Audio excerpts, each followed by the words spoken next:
to episode 196 of the HurricaneKaz podcast. I'm your host, Peng, and we're approaching episode 200. We should probably start figuring out something for that one. But until then, we got 196 ahead of you all, too. And we got the whole crew back, pending any technical difficulties. I think the only person that hasn't given technical difficulties so far is Kaz. Yeah, because Google Fiber is amazing. That is true, and I don't know what happened with Google because I feel like they're like went through a period where they stopped like heavily expanding it for some reason. I'm not fully sure why, but good to know that's still alive and well, at least in Kaz's household. So. Anyway, we have some things to cover, so let's talk about some events. And then one Pokemon got a new move like overnight, which is kind of weird.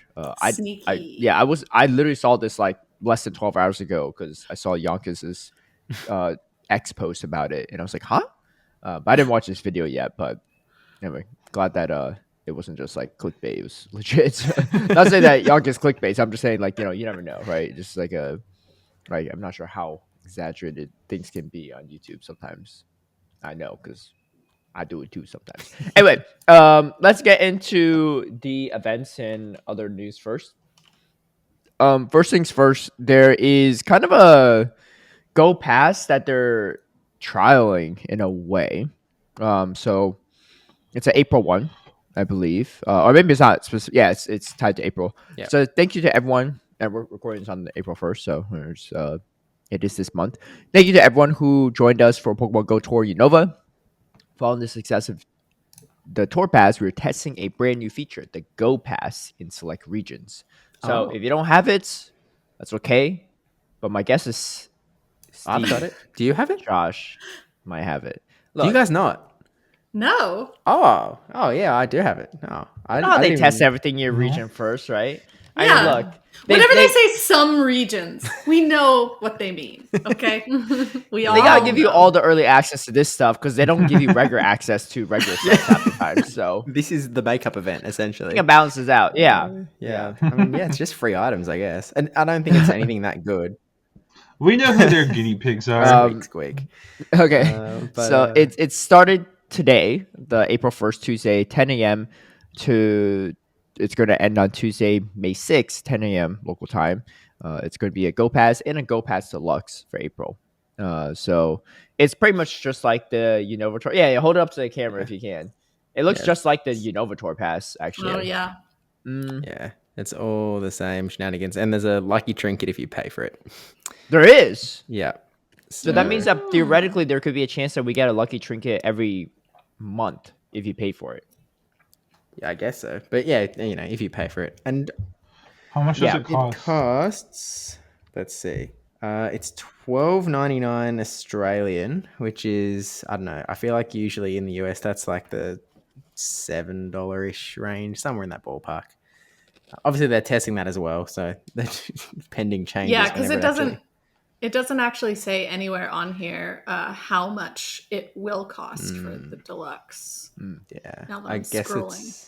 I guess there's no point putting it in USD if no one's using it in USD. At least not yet. Yeah, fair enough. Wow, I'm learning how special I am.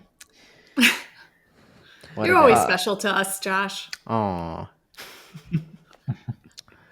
But to Niantic, it's just everyone in Australia and stuff. But yeah, to Niantic, it's just all of Australia, not just Josh.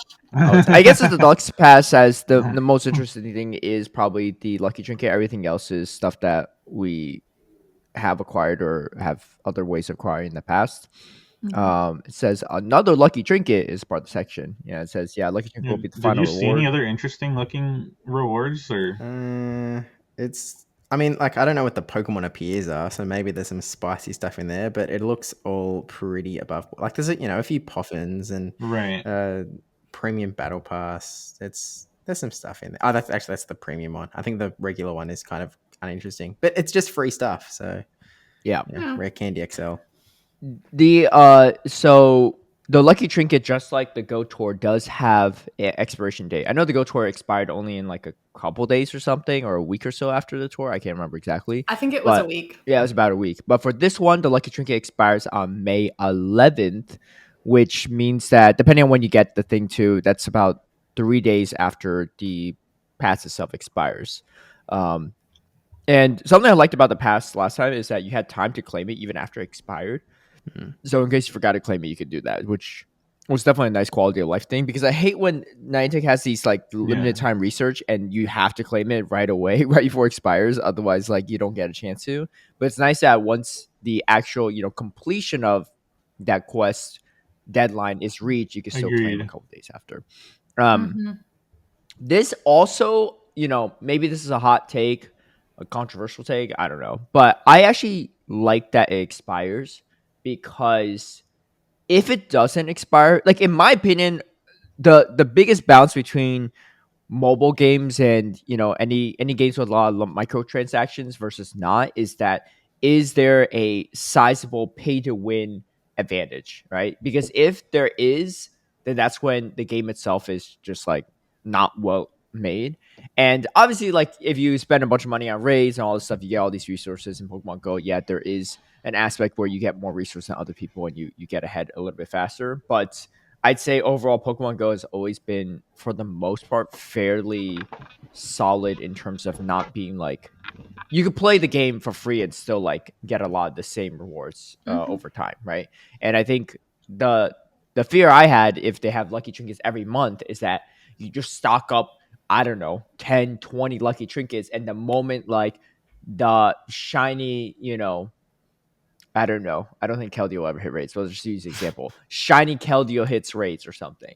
Then you just re-roll all the shiny Keldeo you catch in a day, right? With a bunch of people because you saved up all these lucky trinkets.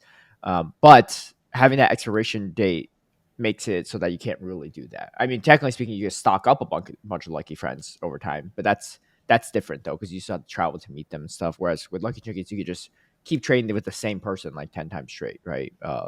If and make it lucky. So personally, I'm okay with that. And then also, I'm fine with them having Lucky Trinket on the Deluxe Pass let's say if they go through with this every single month, because that's just one extra Lucky Trade a month. It's not that sizable advantage, but it's nice stuff for those that are willing to pay. Me personally, I think it's kind of expensive, but I don't know. Maybe the other rewards are worth it in my opinion, or not in my opinion. Based on the thing, I haven't seen it myself, so definitely something worth looking at. So the Lucky Drink is at the very bottom, you said, Steve? Yeah, it's the same tier 100. I think it depends. Were you interested? And do they have like the dust rewards past that? It keeps going and going and going. Is that still a thing, or did they get rid of that? 200. Okay. But, does the dust get better? Probably. No, I think after level 100, it just sort of becomes a static amount. 50 for the freebie, 100 for the paid. I think it should get exponentially more over time. You would think so, but yeah, I don't know. I guess it's 100 times 100. You're getting. I mean, 10K. the nice thing at least is you can wait to claim. Yeah, keep going, Tristan. Yeah, you can like wait and claim all the dust together on a star piece. Yeah. Like you can wait and claim like from like the first 100 set ranks the dust plus all the ones past that. You can just not claim that until you're done, and then just hit the claim all button on a star piece at least. So yeah, it's not nothing. For me personally, but I was gonna say I think a lot of it's going to come down to like what I think it's going to come down to what those encounters are. Because like if there's some cool level 15 Pokemon encounters, it could be more worth it. Let's see. Things along the lines of like Pancham, Charcadet, maybe some legendaries that might be worth it. But that's if it's just some random. There's obviously candy in there, so you can maybe less worth it to pay for the premium. Like there's a Machop, Ponyta, Sizzlipede, Rookidee. There's a Rangaroo in here. There's Rookidee candy or Rookidee candy, but you're sort of just guessing that like the spawn that's sort of next to it is going to be the yellow guy. Sandygast, Beldum, Darumaka. Right, Steve's saying so the free one is candy. No, they're so then in the both. one So like there's encounter's probably the same thing. Candy encounter. There's a Drampa in here. Probably just for the paid one by the looks of things, maybe. And then like at the end there is actually some candy for Xerneas and Cubfu actually. Isn't there an encounter with Xerneas? Like that reads in the rewards. It says featured like yes. Pokemon and rewards, complete pass to rank up your Go Pass to earn the following rewards: encounters with Xerneas and other Pokemon. So sounds like there should be at least one Xerneas encounter in there somewhere. I assume that's the guy at 100. Is probably safe. Yeah. Probably a safe assumption. Yeah, it's hard to tell because, like, you know, obviously in game it's just like the picture of a mysterious encounter. I don't know about you guys. It would be nice if they would spell out like what all the encounters are. Yeah, I think so. So you know up front, like, sort of what you're paying for. Either way, regardless of if they like make the Pokemon counters better over the levels or the Stardust amount better over the levels, I think they need to give people more incentive to actually finish the pass.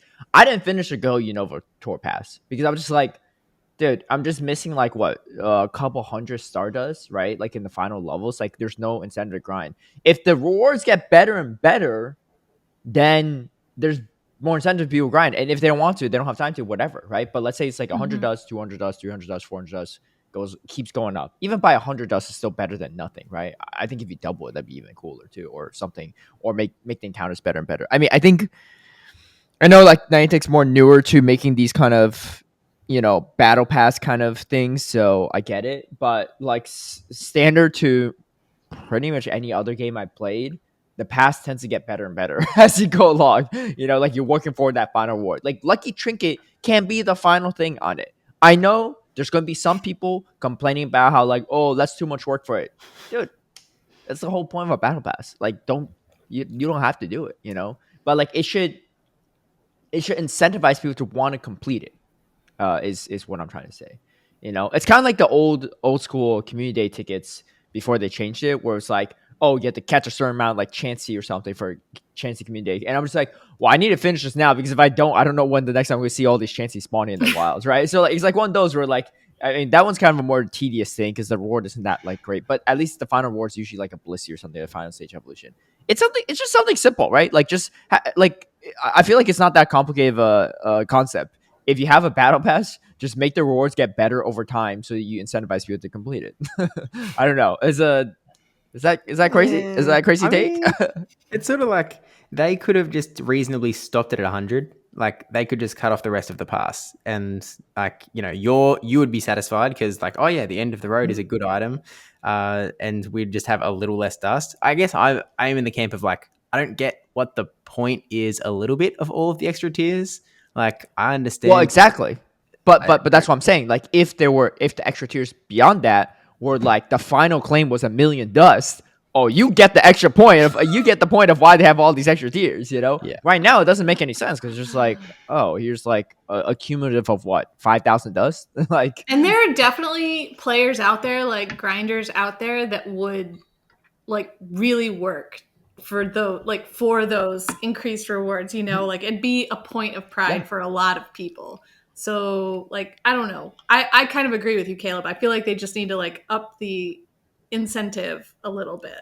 Well, and you have a month to complete it. It's not like the Unova Tour we have like one weekend, right? So it's a little different, right? But like you have a month to find some time. I mean, I think this is the perfect thing to get people to go out there and play the game. Like this is what you want people to do, right? You need to incentivize it somehow. I've been saying this forever, right? It's like, it's not about rate pass or whatever, stuff like that. If you make enough reasons for people to actually go out, then they'll go out, you know? But the problem is the incentive is not there, in my opinion. Anyway, I know this is like a test run or whatever. I'm not trying to harp too much on it, but it's just a recommendation to consider for the future, right?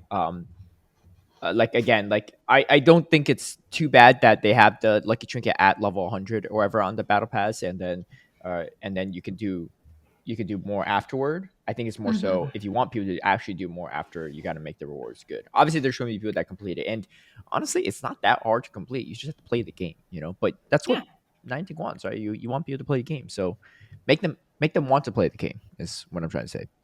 Here's my question for you guys: What level do you think Steve is going to get to? You have the regular or the premium or the Regular. deluxe? I'm not paying. I mean, I think.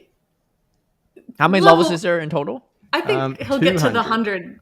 I think he'll get to the 100 middle marker. Yeah. Important 200. context as well. So it is slightly different in that there's the daily task, which is, the same as it was before.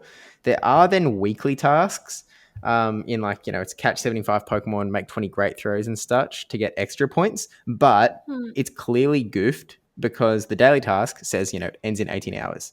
The weekly tasks say it ends in 34 days and 5 hours.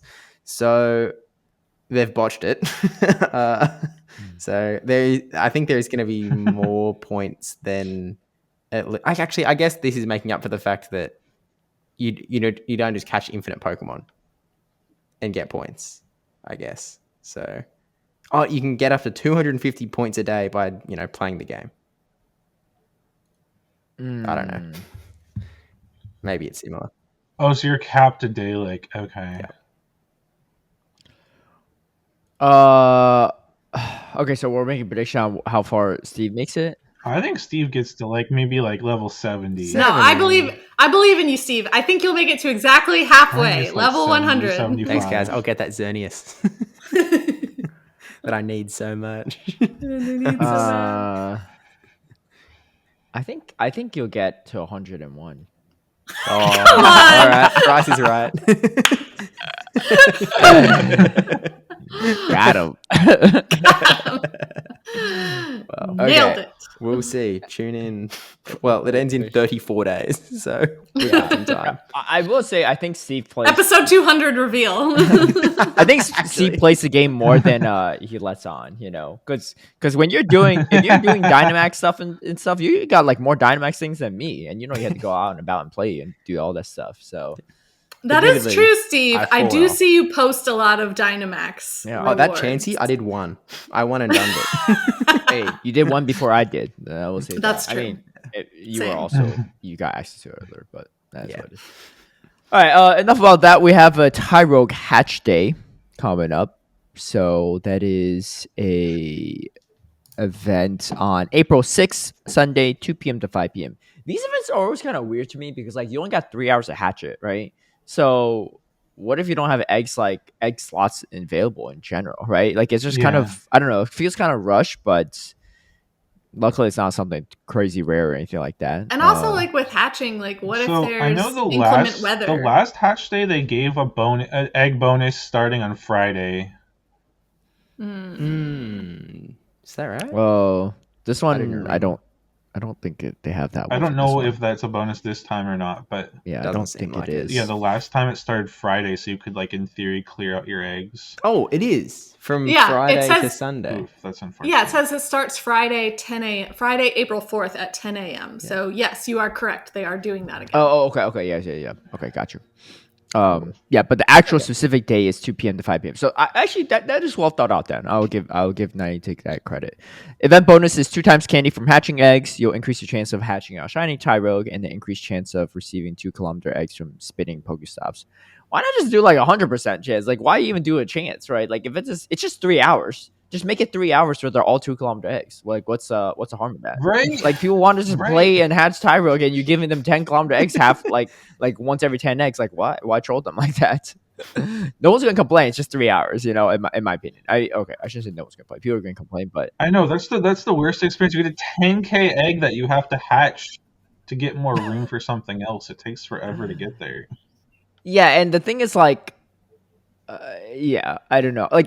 For example, I don't even care too much about this Tyrogue thing, and even I'm I think it would make more sense for it to be just 2-kilometer eggs. But okay. Outside of that, there's just some paid research, time research, all the stuff per usual, and then the extended egg hatch day bonus, which, like you all said, 1/2 egg hatch distance placed throughout the Tyrogue Hatch Day event, and from Friday 10 a.m. April 4th to the 6th 5 p.m. on Sunday. So duration a few days before that event to the actual day, and then there's all these ultra egg hatch box stuff, whatever. Other than that, nothing too wild. Tyrogue and its evolutions are not really PvP relevant, so They don't They don't give us like. There's no, obviously, since it's a hatch day, there's no wild spawns, but they don't give us a list of like, here's what else will be available from 2K eggs. Basically, the only point of this event is like your increased chance to get shiny Tyrogue. Yeah. And if that's the case, I'm okay with that. But I guess when you click on the egg, you'll see, and also, even if you don't, you'll find out like, 30 minutes of walking or so. Historically, they've had other stuff in the 2K eggs. Yeah. I remember one event. I don't remember which event it was, but, I tweeted it out that, like, my first hatch was whenever the spawn wasn't. It was like, oh, heck. What do you all even think about these kind of events? I feel like they're not for us. For us, they're kind of throwaway events. But maybe for the collectors, it's something nice to have, like on a random weekend. I like the research events, like the one we had with the Fuzzy Buddies this past weekend. I thought that one was good because it's like, oh, you can go do this for a few hours, or you don't have to. Were the Pancham actually under level 15, or were they level 20? They should have been 15. I'm pretty sure they were 15. They were level. Does that mean that my Pancham that I called during that event? Oh, I have 3 of them. Why you put it in your calendar? I did. Okay, so I did, but there was a cup that started at 2 p.m. right when the event started. I see. But there are only 4 people at the cup. So, but then I was like running some other errands after. So I was able to do a few of the quests. So I have 3. I have 3 that are eligible that I can trade, I guess. Yeah, they were at level 15. And the shiny rate was really good. I got exactly the ones that I wanted, and then I didn't play anymore. The quests, although you got shiny Pancham? Yeah, I got 3. As many regular ones as Caleb got. PvP eligible too, don't you say? One could be yours at the Atlanta Regional, Caleb. We got a couple special trades on during the. Excuse me, I need the whole family shiny. Thank you very much. How many you got? You got 3. Yeah, I got 3. I will trade you 1. No, it's actually totally okay too. I would just take a regular one too. I do have a bunch of regular ones that we can swap. But yeah, I got exactly the shinies I wanted. I got extra Pancham for swapping, and then I didn't play anymore, and it was fine. The one frustrating thing was that since it was taking place the same time as the like bug out event or whatever, there were still bug out tasks, and there was no way to differentiate between the two, like in your task thing, except if you knew like which ones were for which. Right. But they were both just labeled event. Oh yeah, that was the only frustrating thing. Also, there were like bug out spawns that were like overriding some of the buddy spawns too. Yeah, sometimes you would like spin stops and you would like get one that just said event, and you're like, okay, I think this is for the Fuzzy Buddies. And then you'd get like a Sizzlipede, and I'm like, dang it. Well, I mean, again, feel bad for the City Safari folk, right? Yeah, I feel worse for them, for sure. And then there were some stops that I would spin that just didn't have an event quest at all. So I was like, well, what's the point of this research day? But I do think that overall is like the kind of one-off event that I prefer is like the research ones, because then you can kind of, go out and participate as much as you want. For me, it was raining, so I knew I couldn't participate like the whole time anyway, because I was not going to stay out in the rain for 3 hours. Yeah, and I mean, my take in some sense is that these events are not for players that have played for almost 10 years. This is like they're a new players joining the game all the time. They don't have any of these Pokemon. They don't have a shiny Tyrogue. They might not even have a Tyrogue.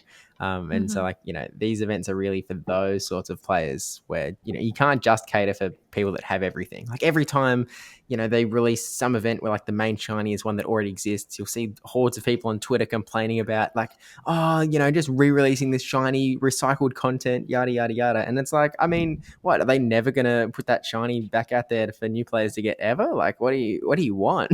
Like, you gotta service these guys at some point. So I'm pretty happy for events to come out that one, I don't care about, that I can just skip and have some extra free time, but that other people actually do want and benefit from. Fine by me. I agree with that. I think that it's fine to not always have events with something that's like super relevant or super exciting. And I do like the idea that like we have a lot of different types of events for players of all stripes. Mm-hmm. Sorry if I look like I was grabbing the camera. There was a fruit fly flying around. I was trying to grab. Yeah, I will say going off. Go ahead, Tristan. Going off of what Kaz was saying about the research tasks, like not being able to tell, I wish they would do what they do during like the big global events where like you know how there's like hourly tasks and there's like different colors for each type. I wish they would do that so they could like distinguish and have like instead of just saying event, it could be like bug out and be like, I don't know, green or something, and then there could be like fuzzy buddy that's like, I don't know, purple. And they do that during like, but that way you can tell the difference. Yeah, they do that during the tour and Go Fest because they like label them for because the spawns and stuff are changing every hour, so they do label them like, oh, this is the like this with the Unova tour they had like, oh, this is the spring hour or whatever, like this is the summer hour, whatever. So it's possible. Right, like they already have the functionality to do that. They already have they already have it set up to do that. So like I wish they would do that, especially when we have these overlapping events, because it's so hard to tell. Or like even if you just happen to like not finish an event like task for a while, like sometimes like I'll have one that's like, I don't know, win 3 raids or something, and like I don't always raid that much. So like I'll have it during the next event or even the event after that, and like I don't know what event it's from anymore because it just says event, but it doesn't specify. So like having some sort of distinction would be nice for sure. Yeah. I had a task like that sitting in my. Just on the topic of egg events, like. Oh, go ahead, Tristan. Go on, guys. Are we just waiting? I was gonna say, just on the topic of egg events, like we sort of said, I don't understand why like we don't have guaranteed 2K eggs with the event spawn. Like, why is there a chance to get something else? Like, that's just a frustrating mechanic. And also, I personally don't find the egg events that enjoyable because it's like the gameplay of hatching eggs on its own just isn't fun. Like you just walk around and like there's no sort of wild spawns or anything else going on, so it's sort of just like spin stops and walk around, I guess. Like that's not the most enjoyable gameplay to me personally, at least. Yeah, I agree. I really wish that Niantic maybe even publishes. I know this is more work on their end, but I think it'd be interesting if they publish like an infographic on who plays what, like which events, like how many eggs are totally hatched this weekend, how many trainers grant out and about. I don't know. I think it'd be kind of cool. Maybe it's like exposes some of their events maybe not being as good or stuff, but I think that transparency and that information is kind of neat. That's why they don't share it though. But if there's certain events that are bad, then there's got to be certain events that are good, right? So like I think it could go. Well, honestly, in my opinion, I feel like we'd be surprised at how many people play these events. I actually think that there's a lot more people than we expect, which is why I'm personally curious, right? Maybe it's not as as many people playing it as, let's say, some other, I don't know, big Stardust event or something like that. But I actually think there's probably a decent amount of people that end up that will probably be playing these kind of events too. So that's why I actually don't think it's maybe the craziest concept, but I don't know. Niantic, if you post the graphics, you'll see. Also, I don't think Scopely has taken over yet, right? Which I'm still calling them Niantic.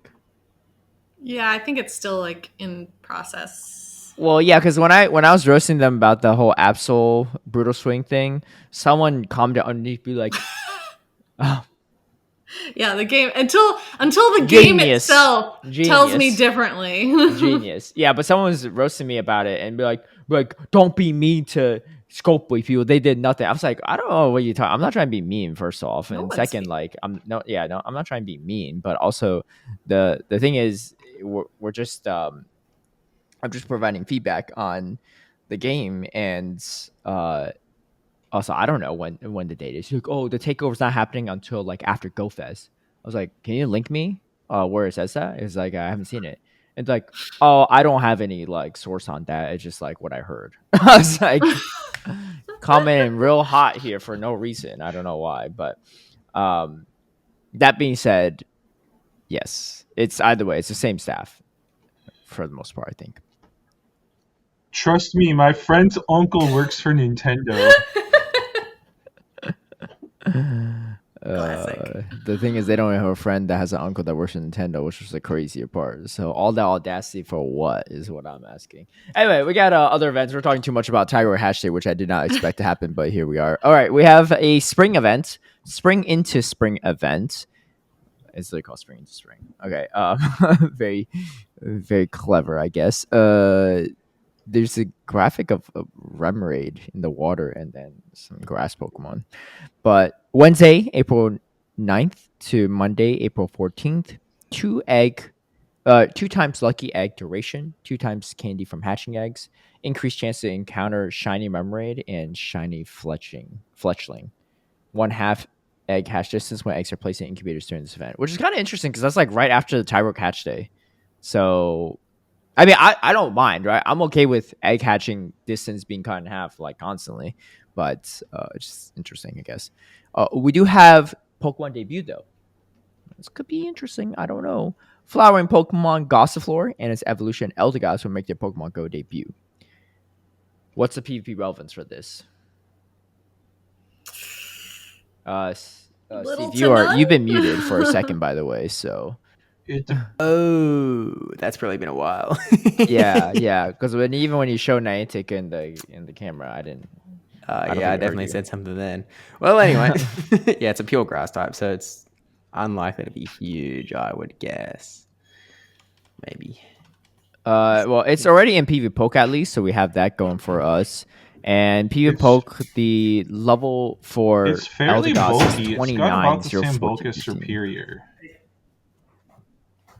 Interesting. That is interesting because they're both the same exact typing too. It's actually got more stat product than Superior, which is crazy. Oh, except so at the less moment, attack, more defense. But the moves in PvPoke are pure grass at the moment. So obviously we don't know till release, but could be a little problematic. Yeah. Because I mean, the only reason Superior is able to succeed with its pure grass typing is because moves of it can learn in the coverage. main series.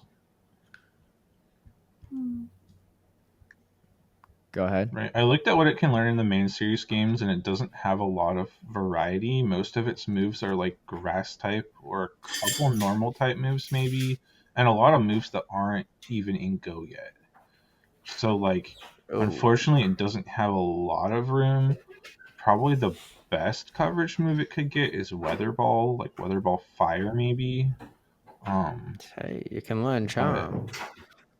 Yeah, there's like a couple options for it, but like fairly limited moveset overall. And again, it's a mono grass, so like I don't know. It has potential depending on what it gets, but also if it gets just a pure grass moveset and it's a dex filler, I wouldn't be too mad about that either. I would honestly just collect it and then grass types, especially mono grass, are often polarizing.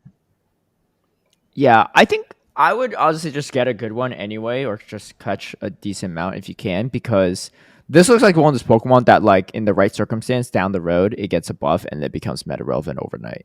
Yeah. So, like Dunsparce was a great example of that. So, I think definitely something that's worth collecting if you can.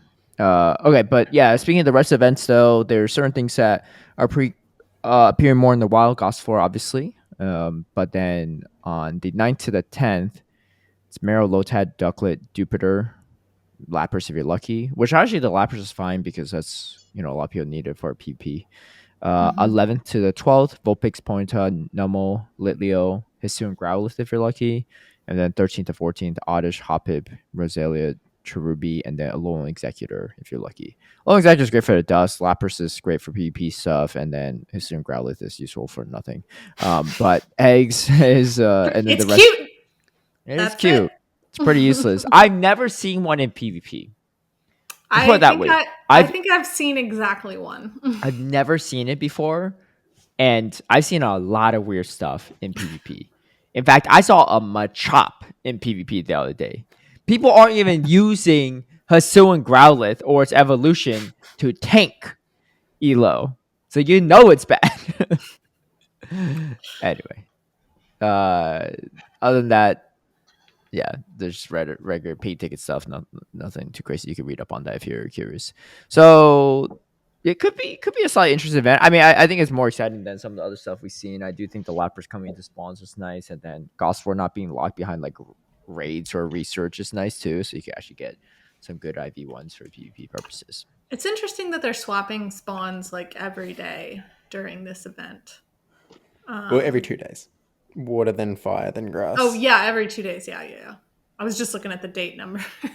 Yeah. But that's kind of fun. That kind of keeps people engaged over a long period instead of tuning out, when it's just the same stuff for a week. I agree. Means if you need your Lapras, you better play those 2 days. Mm-hmm. And if you don't get it, you don't have to play the rest of the days. So I'm putting that in my calendar. You need a Lapras still? I have a Lapras, but like it's not very good. And then certainly once it got Psywave, I didn't have any like additional Lapras to build. So it would be really nice for me to like enhance my collection. Yeah, I agree. Yeah, there's a lot of different movesets, and you don't really want to TM off stuff you've elite TM'd on. Mm-hmm. Okay, we have ourselves a Gigantamax Snorlax event. I've been flipping some Lapras with my locals. So it's been nice. Oh yeah. That's a lot of people just don't even have any to flip, which is another problem. But hopefully after this event. Okay, so Gigantamax Snorlax is an event coming up. It says, don't sleep on this giant opportunity. Okay, I'll give you that one. That's better than spring into spring, in my opinion. One extra point for you all. Gigantamax Snorlax Max Battle Day happening Saturday, April 19th, 2 p.m. to 5 p.m. And it is a Gigantamax debut of Gigantamax Snorlax. This sounds like it's going to be a pain to beat. Hopefully it doesn't hit very hard, though. But various bonuses, max sparkle increases 1600 for collection limits, all the usual stuff. There's 2 additional special traits though, which is kind of interesting. I don't think we've seen that in the past.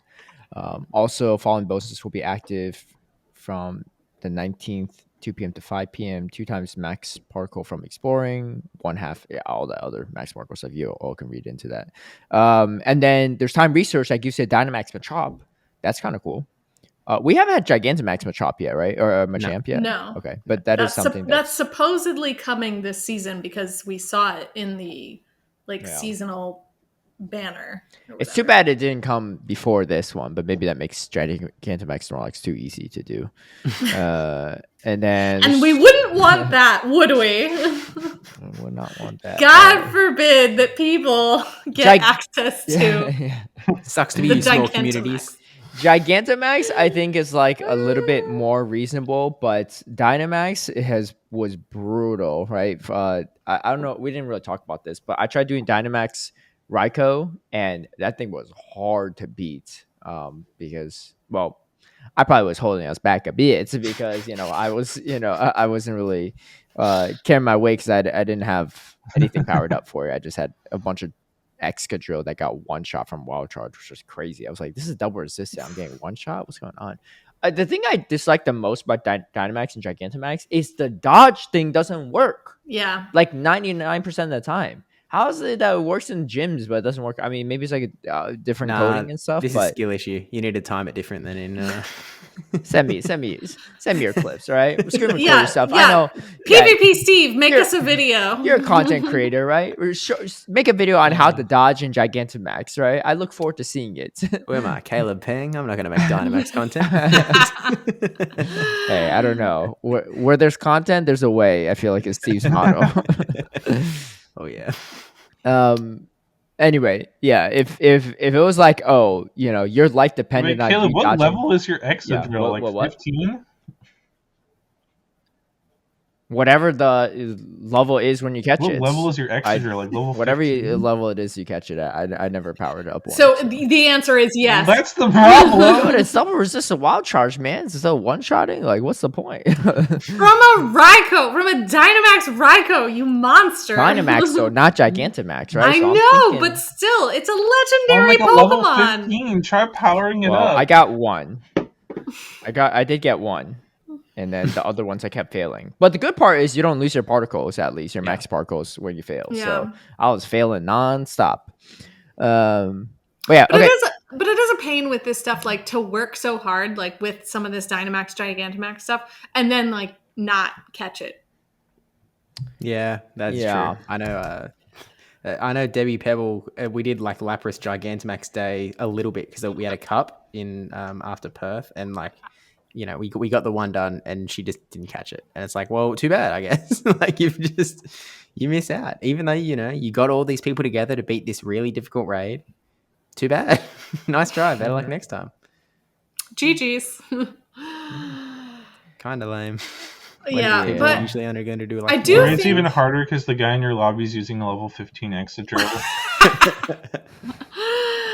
I do think that when they make it into kind of a special event like this, like the 2 to 5 window where you're only going to have the Snorlax as your max battle opportunity, I do think that's easier to manage than like I didn't do any Raikou because it was kind of just out all weekend. There was no special time for it, so there was no community sort of planning as much as like when we know for a fact that this will be available from 2 to 5.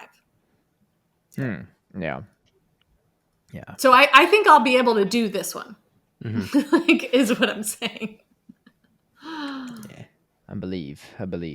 Hopefully, I don't think it'll be useful for much though, because I feel like even if you're going to fight more Dynamax raids or battles, whatever, you're not really going to use Gigantamax Snorlax. I guess if you just don't want to get like taken out, maybe it's not the worst strategy if you don't have anything else built. And then Blissy's better, I think. So actually, maybe Gigantamax is different. I don't know. Maybe it is better. Actually, yeah. Okay. Well, anyway, that's that event. That's our events for the upcoming. I think Blissey might be better as a healer. I don't know about as a tank. Yeah, could be right.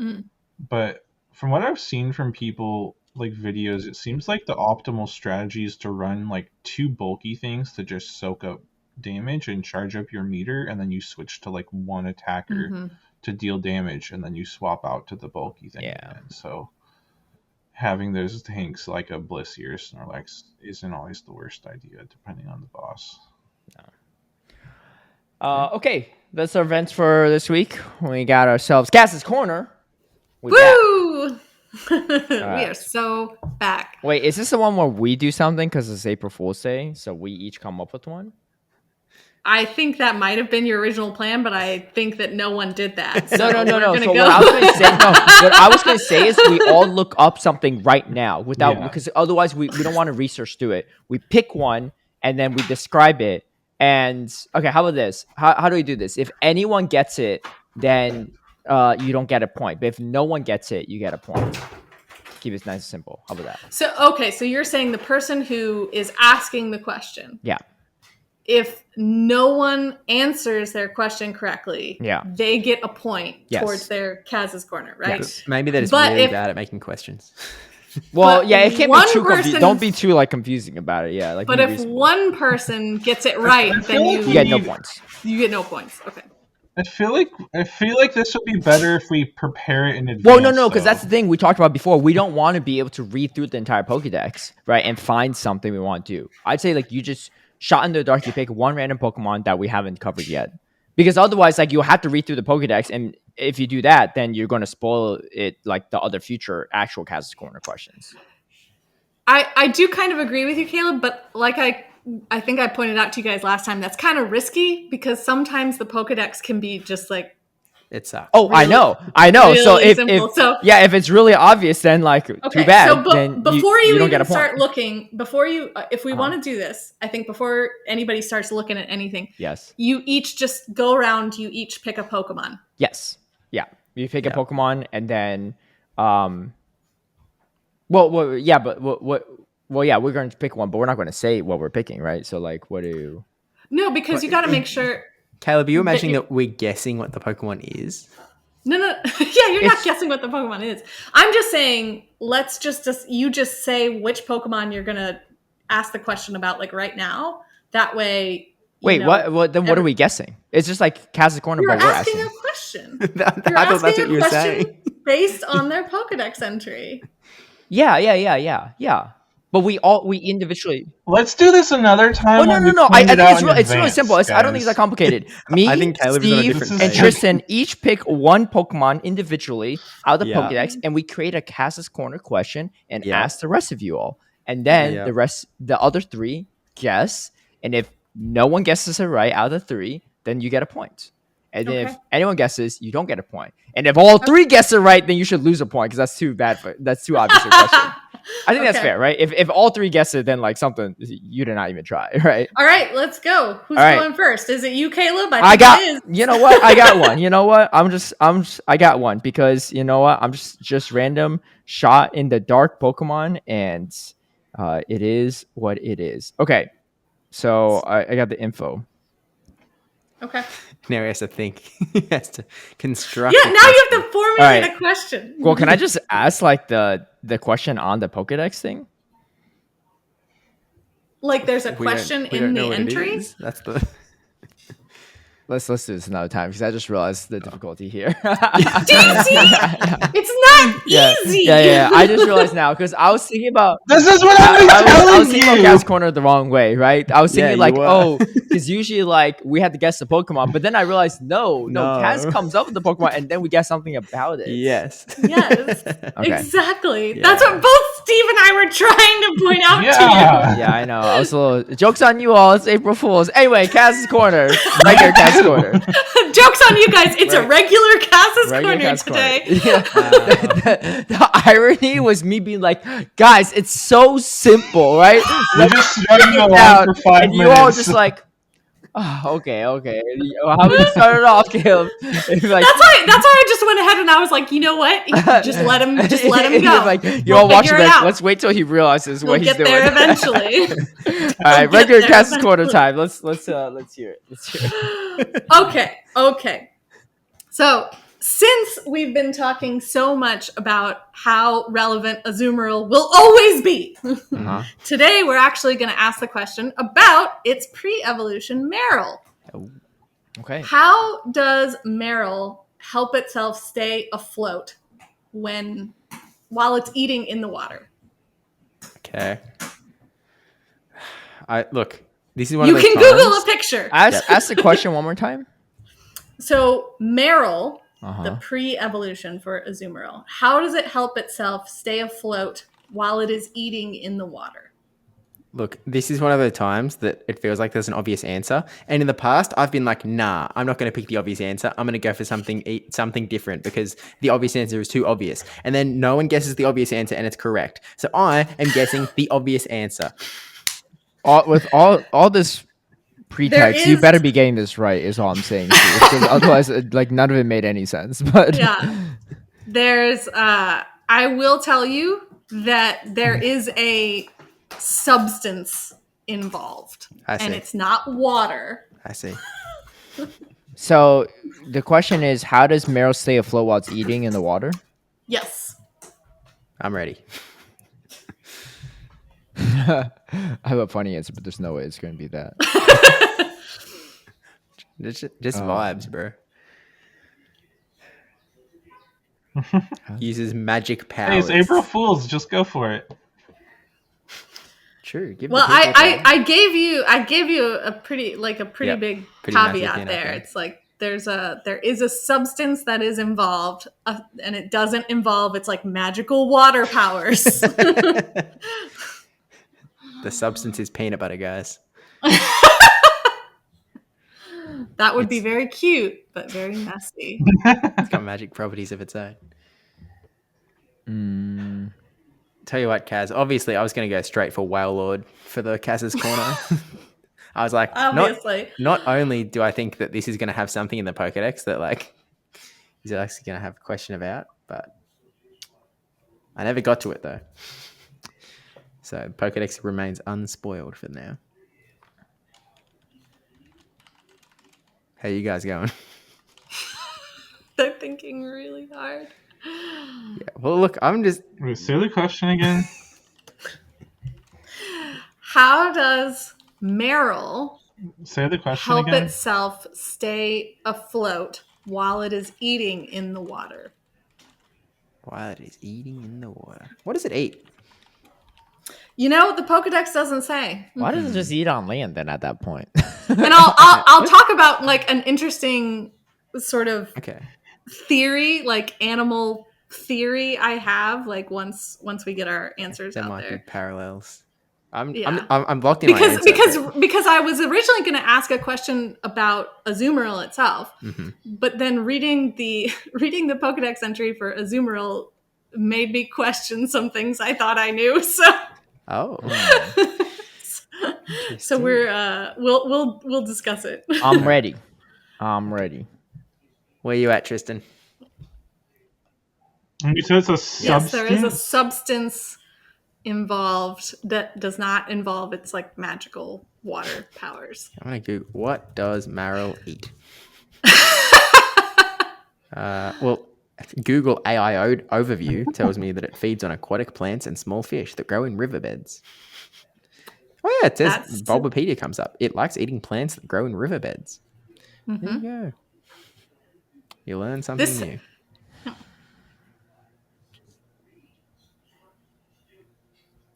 Tristan, do we start playing the Jeopardy? Okay. Okay. All right, sure. We'll go. Okay. Does everyone have something? Let's go. Locked in. Okay. Ready. 3, 2, 1, send. 1.5. 1. Yeah.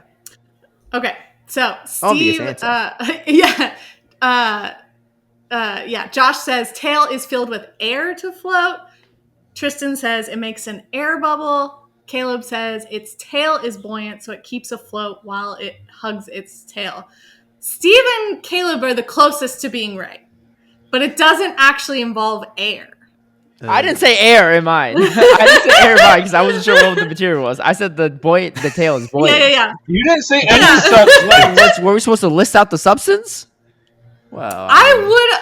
I mean, I think it's something that you could guess, but I'll give you credit for saying the tail. Yes, as in points on. Yes. Steven, it does involve its tail being buoyant. Its tail is buoyant because it is filled with oil, actually. See, oil, I didn't know what the substance was, so I didn't want to go that far. Yeah, so, and... I was going to guess tail until you said substance. Yeah, but its tail is filled with the oil, and this actually mimics... and Steve had the wrong substance. But he did guess the tail. Straight away. He did guess the tail. Wait, so being just Steve got it right, or me and Steve?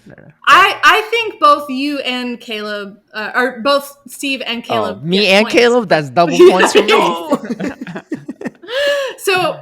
But the thing about the oil actually mimics sea otters. They have oil glands in their skin, but for them, it's not about the buoyancy. It actually prevents air from getting into their fur so that they can make themselves more dense, actually, to go through the kelp forests. And that's kind of Marill doesn't seem like an otter to me, but I guess that's where the thinking comes from. There's oils in its tail that actually keep it separated from the water so that the tail floats while the Marill is feeding on kelp and stuff. Yeah. I guess if you sort of go in an abstract way, you can sort of look at Azumarill, and obviously it's a bunny, but you could sort of vibe it that's a little bit sealish. It's kind of I think otter. I think they definitely base them a little bit on sort of a cross between a rabbit and an otter, because they obviously have the water element assigned to them. But the thing that I read in Azumarill's entry that sort of gave me an existential crisis is that, and this spoils any potential future Kaz's Corner question, but it says that it uses its ears to its super sensitive ears to hear prey. And I'm oh my God, what does Azumarill prey on? Right. I was oh no. What does Azumarill eat? Probably plants and fish. Yeah, so like, is it it's like listening for fish? Like, that's so crazy. Listen for a Magikarp, you know. Yeah, something tells me those Magikarp are pretty screwed either way. Fish are fairly. They have like fatty too, omega-3 oils. So maybe that's what's filling up that Marill tail. But yeah, I was not going to try to guess substance. I was like, I feel like it can't just be air. Like, yeah, that's why I decided to give you both points, is because like I know it's harder to guess the substance itself, except if you happen to know about sea otters. Yeah. I guess I was just going like, I'm going to guess the substance because she's mentioned it, so she might not give the point unless a substance gets thrown in. So yeah, like, no. I think the tail being the buoyant part is kind of like the idea. Because the Pokedex entry actually says that like if you see a bobbing blue ball in the water, there's sure to be a Marill like hunting, or hunting through the kelp forest beneath it or something like that. I see. So yes, the tail is the buoyant part. In some sense though, like if you're a Marill, right, you're like down in the water, you're hunting, whatever. You're trying to get some food. The fact that your tail is up there feels like it doesn't help you that much because clearly you can swim. Like clearly you're doing fine. It's not like you can breathe in your tail. Maybe it like joints you back. It's like boing. I mean, I like, as a bird nerd, right? I look at ducks a lot, and like ducks also, some ducks are divers, but others don't dive. They just like flip themselves upside down, and you see their butts floating in the air while they're sort of nom-nom-nomming on the plants below. So Marill, part sea otter, part duck, we'll never know for sure. Fair enough. The mystery of Pokemon continues, but also cool to actually think it through. Yeah, I like finding these like sort of real world idiosyncrasies, like inspirations for the way Pokemon actually work in a real world sense. How much would you say that they actually have like good ones? I guess because I know you said some of them are like kind of more bland. Yeah. I would say it's probably about like 60% of them have sort of interesting info, and additional context for that Pokemon. There's probably 40% that are just like, this one stores its firepower like here. And it's like a fire type Pokemon, it's like, so there's not really a whole lot of like context there. I don't know if I said this on the podcast or I think I just wrote to our group chat, but I was looking at Delibird, and the Delibird, the bag one, right? Like what presents comes out. You said it was food, and then I looked at some images and I found out that Delibird's bag is not even a bag; it's its tail. If you look at it from behind, that's not a bag it's holding; it's just coming out of the backside of its tail, which is even weirder, honestly. It's so weird that it like has the ability to store things in there and it claims to be food. I'm like, I don't think I want to look at where this is going in too deep. Like, I appreciate the generosity, Delibird, but I ain't eating anything that's coming out of the backside of no one's tail or nothing. But my funny response I was going to write about the Marill was I was going to say it stays afloat by constantly farting in the water. Fun fact, that's what manatees do. They have that much gas? Yeah, they actually, like, because for our anniversary one year, my husband and I went and swam with manatees in Florida, and that's like one of the fun facts that the guide gave us. She's like, they control their buoyancy by releasing air at strategic points, or whatever. And I've done that. I'm like, I feel like that's what I should call it. You've released air to the. That and the manatee, yeah. Don't swim in the pool with me. But no, it was because it was when I was in Georgia as well too, because there's a lot of manatees in that general vicinity. I think maybe it was like in the Carolinas or something. They're usually around Florida primarily. Or maybe maybe it was Florida. It was Florida. Yeah, it was Florida. I was on a trip in Florida, and so I'd seen. Dude, those things are huge. They're massive. It's like kind of scary going in the water and swimming with them because they're like, I mean, it's not like a shark or something, but it's like giant, like a shark. You just see like a giant mass swimming below you, and it's like murky waters.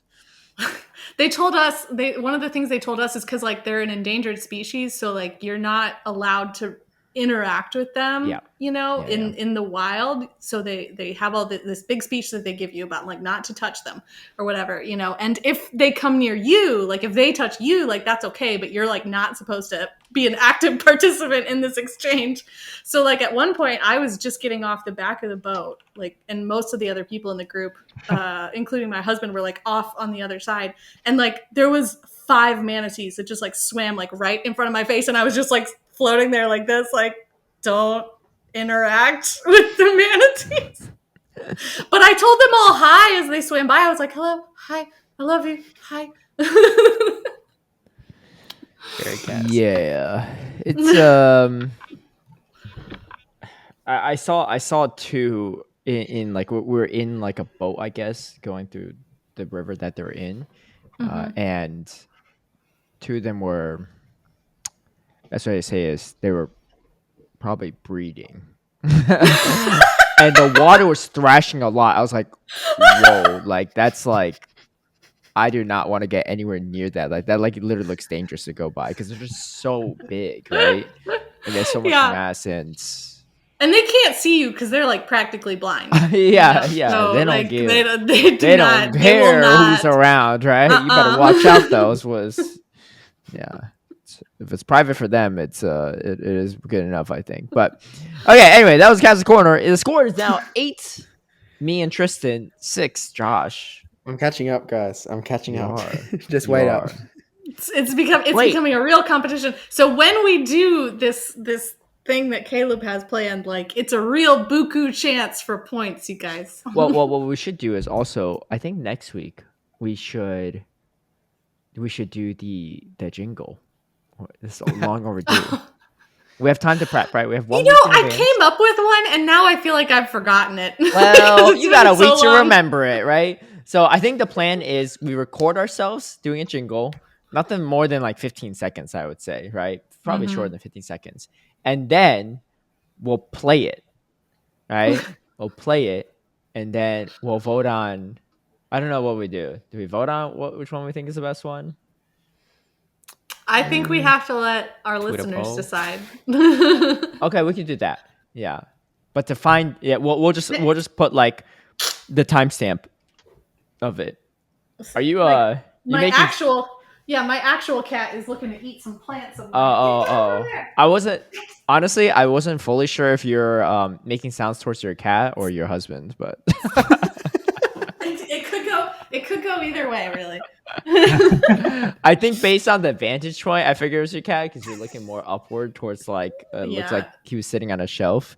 If your husband was sitting on a shelf, that's also impressive in itself. But yeah, I have all my plants on a like shelf in the kitchen right now because it hasn't been warm enough for me to move them back outside. I got you. He really likes this. The sun comes right there too. Mm-hmm. So like what he's really looking for is like to lay in a little sunspot. Yeah. But then the plants are up there, and he's like, you know what? I might as well have a snack.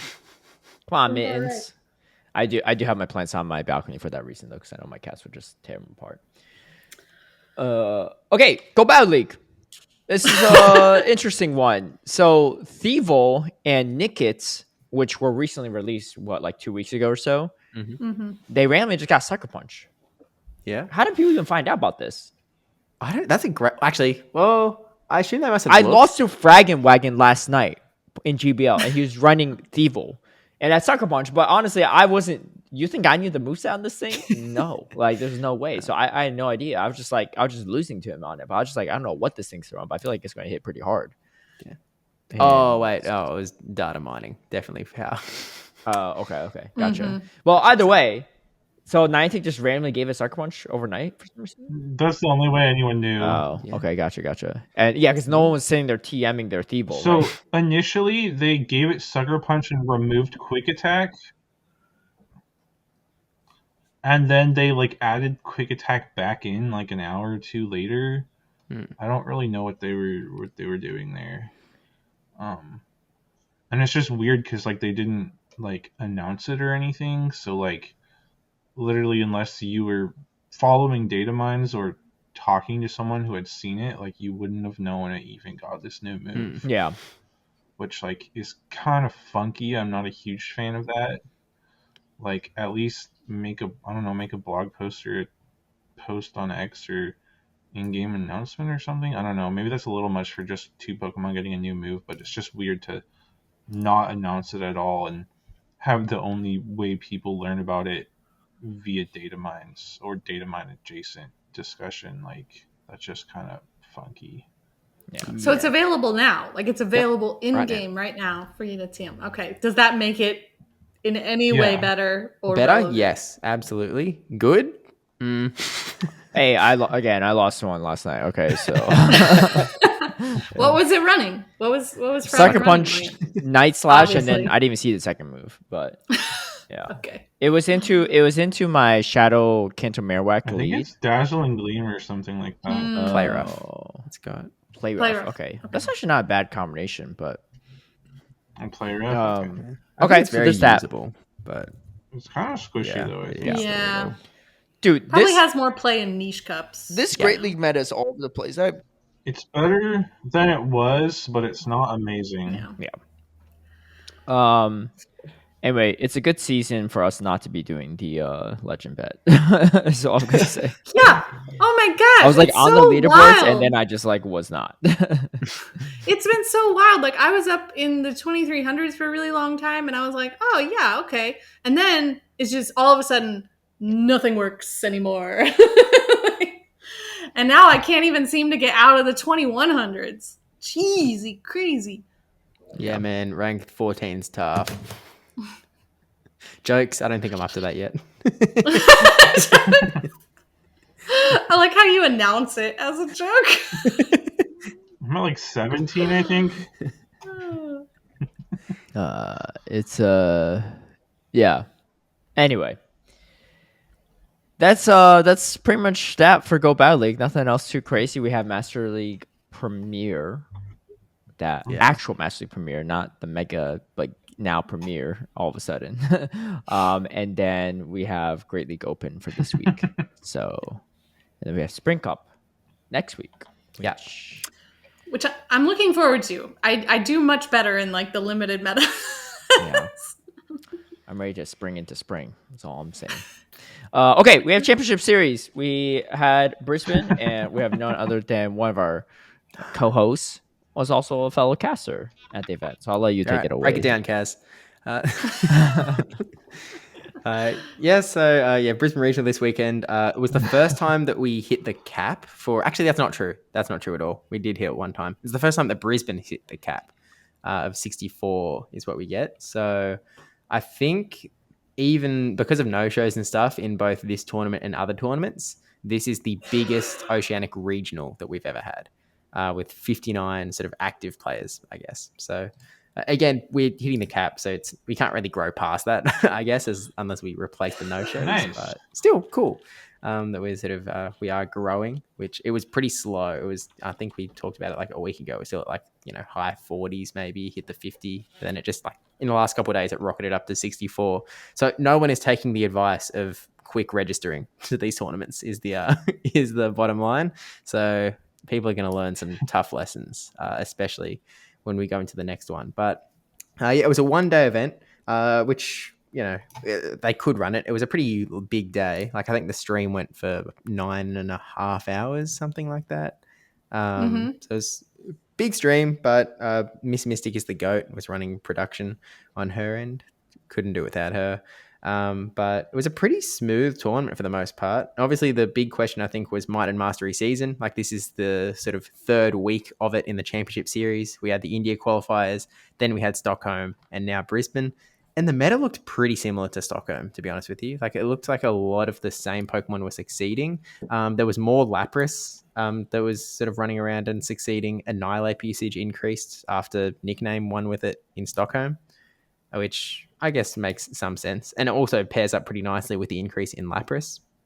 But one of the other, I guess, big things that came out of Brisbane was that, again, because Asian trainers from the Asia region, TPC region, can now qualify for Worlds if they win a regional in the TPCI regions. There were quite a few coming in. So, like, there were 4 Japanese trainers, one from South Korea, one from Hong Kong, one from Singapore. Freezing Sun was here from Canada. So it was kind of was kind of interesting with all of these battlers that have it made it a little bit more international than other tournaments have been in the past. And I mean, look, if you look at the standings, it's still pretty Australian, but still cool all the same. And some of the Asian trainers did really well. So we saw Choose from Japan come second, which how many O's is that? I don't know. Wow, you guys 9. have to count these things. I used to just be able to. I knew mine. Thanks, Kaz. But yeah, it must be pretty tough to be someone coming in from Japan. Is that more or less O's than you have That's E's? That's less. Don't worry, I got it. Take that, Choose. But yeah, to get so close to instant qualifying for Worlds and then sort of going home with no championship points is a bit tough. But they still got some thousands of dollars in prize money, so it's not like they went home empty-handed. Let's put it that way. But like Ishikawa boy was there. I don't think he did too well, unfortunately.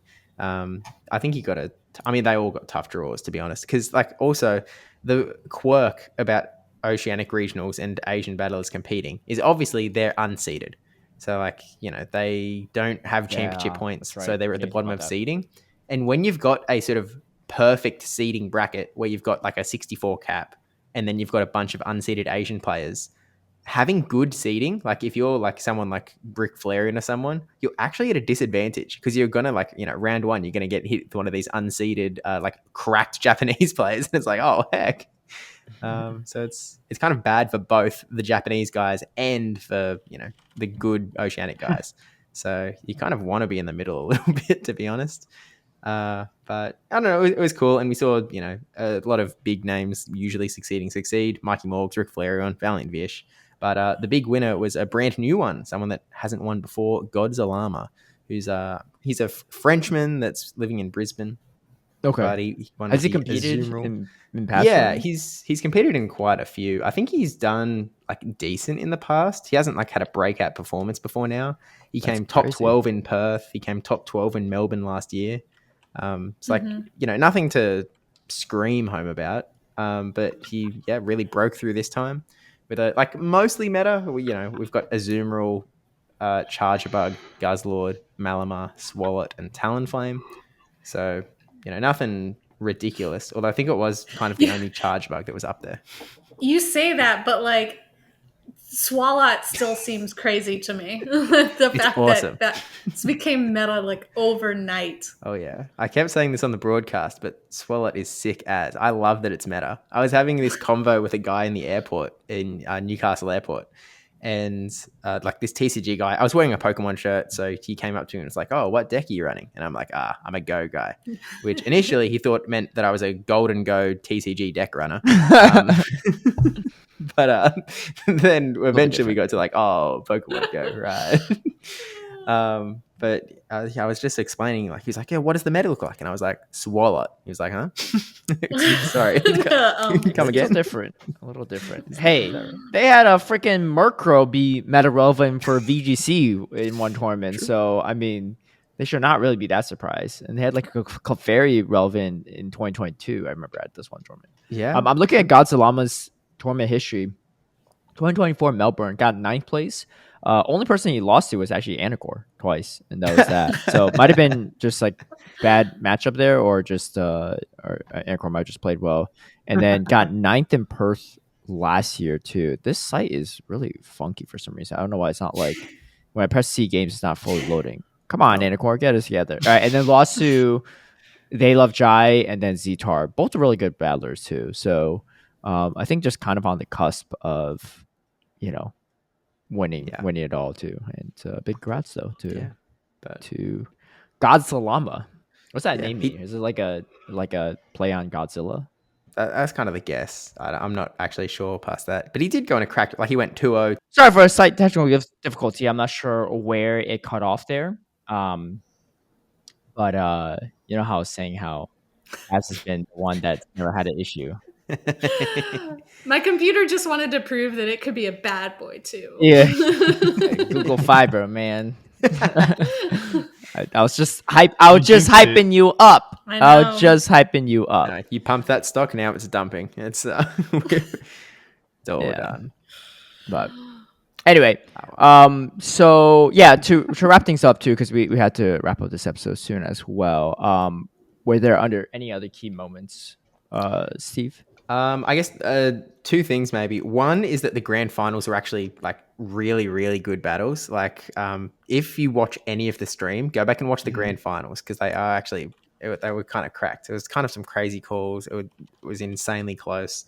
Really well played from both sides. So definitely go back and watch that one. And other than that, I just wanted to shout out Yetta Runa's team. She's from South Korea. She came top 6. But her team was just like so unique compared to everyone else's. Like she was running Annihilate, and that's about where the normalcy ends. Because she was then running Ariados, Shadow for Alligator, Morpeko, Alolan Sand / Swampert. Which was just a crazy team, and like she was succeeding with it really well. Like it was so offensive pressure based. Yeah. And she was running Seed Bomb Morpeko as well. It was just really cool. Nice. So shout out to her, I guess. Plus there was, a Melmetal from Freezing Sun that came top 12. So yeah, Freezing Sun, he's from the Pacific Northwest, right? Yeah, he's from Canada. From Canada. Oh, Canada. Sorry. Yeah. He's in Vancouver. Or that general area, because I see him a lot in those tournaments. Was he just in the area? Yeah, he was just like coincidentally going to be in Australia for like a holiday, and so then he might have like moved his schedule a little bit to hit up Brisbane regionals. But he said he was expecting a shout out for Melmetal, so Freezing Sun, here it is.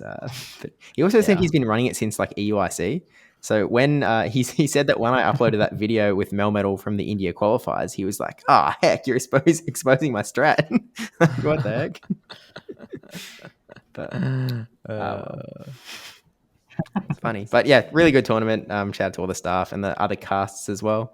They did a pretty good job. I think it was the best broadcast we've had yet. I think it was really good. So yeah, I've watched about half of it. Now, and I'll probably finish the other half tonight. And it's really smooth, like really, really fun to watch. And yeah, all you casters are doing a great job as well. Yeah. Thanks, guys. Yeah. Fantastic stuff too. I know it's a debut casting for. If you guys haven't seen it, Tristan, go ahead.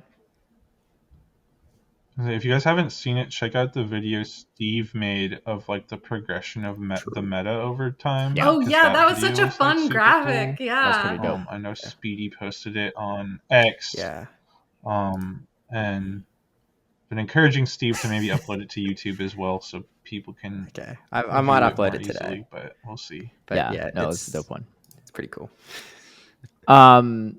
But yeah, and shout out to first time debut. Well, obviously both Josh and Debbie Pebble doing fantastic as always on commentary. But this Debbie's commentated like a few times before this, right? 2 or 3 times. 2 Perths. Yeah.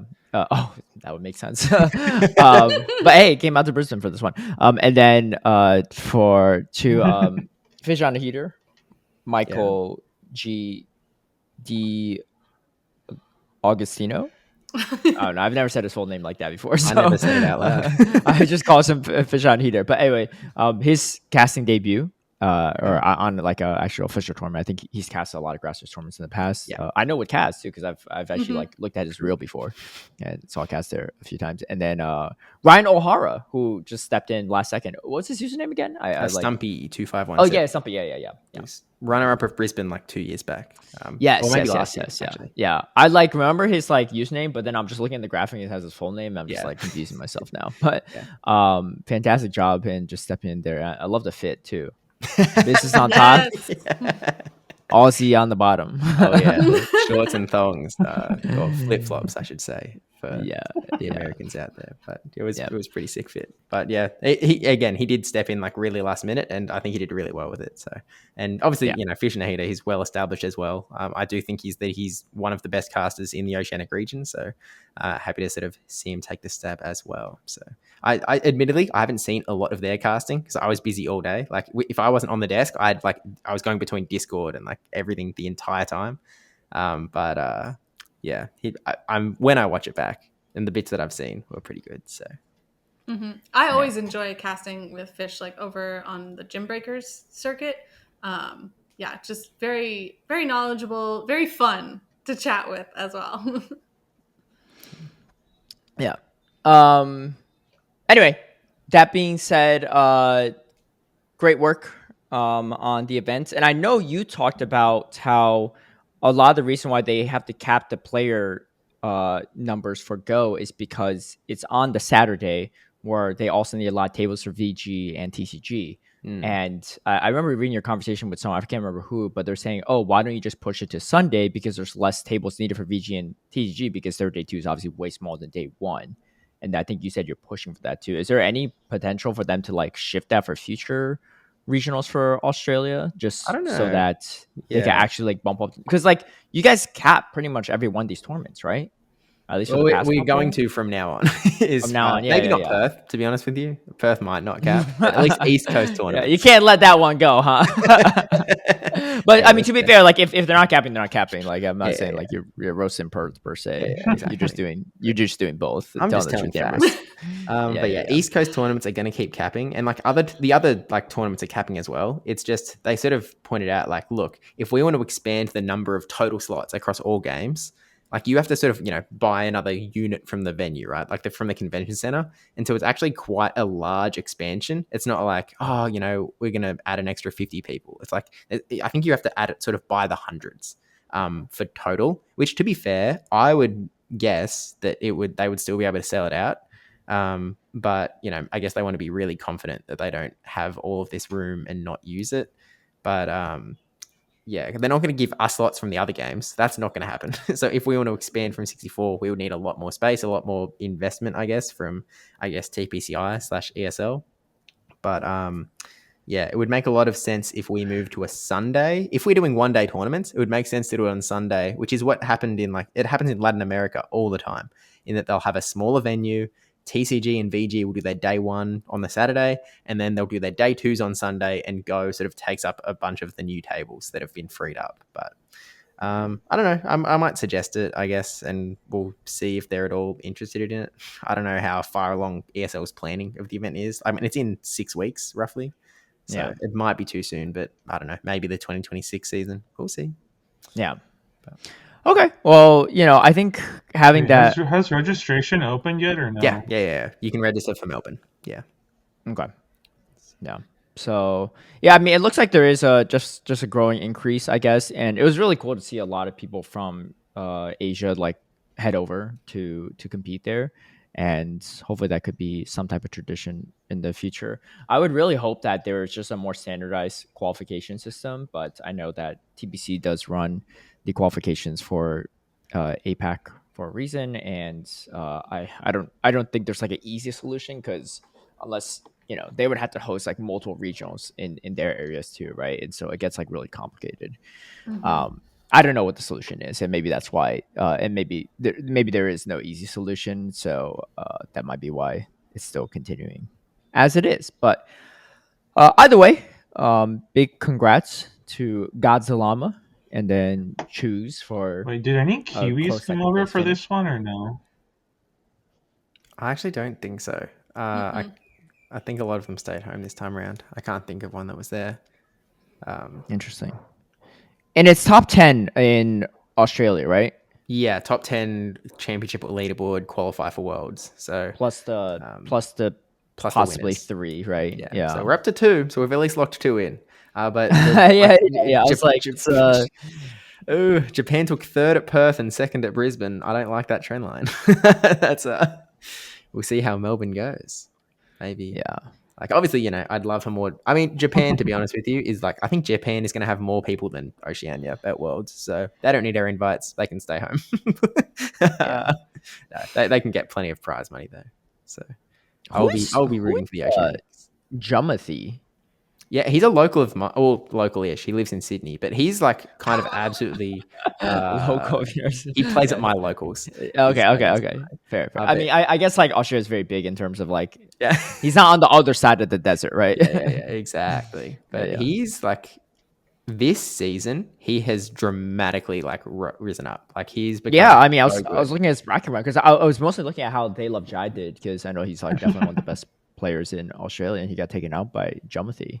And then Freezing Sun, which I know Freezing Sun's skill level from just NA tournaments, but that's pretty dope. pretty dope to see. No, so we're still growing. We've got new names in here, I guess. Godzilla, Jumothy, like names that haven't necessarily sort of. I don't know if they've hit Dracovi's graphics before, but like they're certainly in them now. So won't be the last you see of either of them, I don't think.